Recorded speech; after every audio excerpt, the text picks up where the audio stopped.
नमस्कार दोस्तों, बात करेंगे रोबोटिक हर्निया सर्जरी के बारे में। कोई भी हर्निया हो, जैसे कि ग्रॉइन का यानी इनग्वाइनल हर्निया, अम्बलाइकल यानी नाभि के पास का हर्निया, या इंसिजनल किसी पिछले ऑपरेशन से आपको हर्निया हो गया है, ऐसा कोई भी हर्निया, अब ये सभी ऑपरेशन रोबोटिक के थ्रू भी किए जा सकते हैं। किसी ज़माने में ये सभी ऑपरेशन ओपन सर्जरी से यानी चीरे वाले ऑपरेशन से किए जाते थे। उसके बाद हमारे पास जब दूरबीन की सुविधा अवेलेबल हुई तो अभी ये ज़्यादातर ऑपरेशन दूरबीन से ही किए जाते हैं। दूरबीन से करने में बहुत सारे एडवांटेजेस हैं। कट बहुत छोटा होता है, रिकवरी बहुत फास्ट होती है, पेन कम होती है।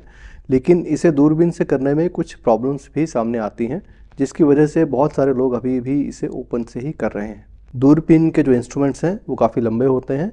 उसके अंदर मूवमेंट ऑफ फ्रीडम बहुत कम होती है, यानी कि जैसे हमारे सर्जन्स के हाथ किसी भी डायरेक्शन में मूव करते हैं, दूरबीन के जो इंस्ट्रूमेंट की टिप है वो सिर्फ रोटेशन और ओपन एंड क्लोज की डायरेक्शन में ही मूव करते हैं, जिसकी वजह से उतनी फ्रीडम या उतना अच्छा हमारा काम करने की लिबर्टी हमारे पास नहीं रहती। लेकिन अब रोबोटिक सर्जरी में ये सारी फ्रीडम पॉसिबल है।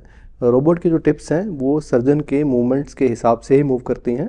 रोबोट के बाहर बैठकर जैसे जैसे सर्जन्स अपने हाथ हिलाते हैं, उसी डायरेक्शन में रोबोट की टिप भी मूव करती है। पूरी की पूरी रिस्ट की मूवमेंट और डिफरेंट टिप्स की हर डायरेक्शन में मूवमेंट पॉसिबल होने की वजह से रोबोट की हेल्प से हम इसे काफ़ी बेटर वे से कर सकते हैं।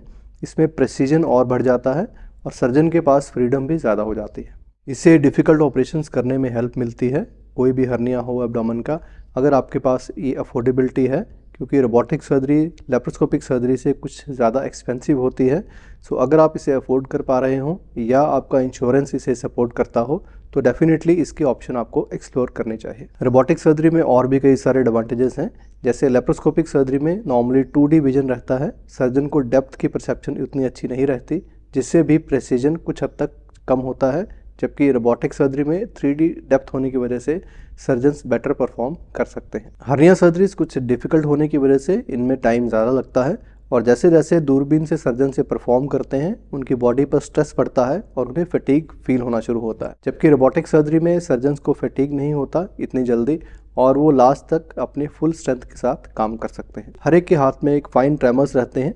यूजुअली ऐसे नेकेड आई से आपको कम दिखेंगे, लेकिन जब लेप्रोस्कोपिक इंस्ट्रूमेंट जो काफ़ी लंबे हैं उनकी टिप तक वो ट्रेमर्स ट्रांसमिट होते हैं तो कुछ हद तक बढ़ जाते हैं, और उससे भी आपकी एफिशिएंसी में फ़र्क पड़ सकता है। जबकि रोबोट इन सभी ट्रेमर्स को फिल्टर कर देता है और आपकी एफिशिएंसी बढ़ जाती है। इन सब के चलते माना जाता है कि हो सकता है रोबोटिक सर्जरी से आपको ओवरऑल रिकवरी ज़्यादा अच्छी मिले, ओवरऑल पेन कम हो, ब्लड लॉस कम हो, और आप पहले से दूरबीन के मुकाबले बेटर रिकवरी देख पाए। सो अगर आप हर्निया सर्जरी करवाने वाले हैं और रोबोटिक सर्जरी आपके लिए पॉसिबल है तो डेफिनेटली अपने सर्जन से एक बार ये सलाह लीजिए और पूछिए, और अगर ये अवेलेबल है, आपके बजट में है, तो डेफिनेटली इसे कंसिडर कीजिए। Thank you.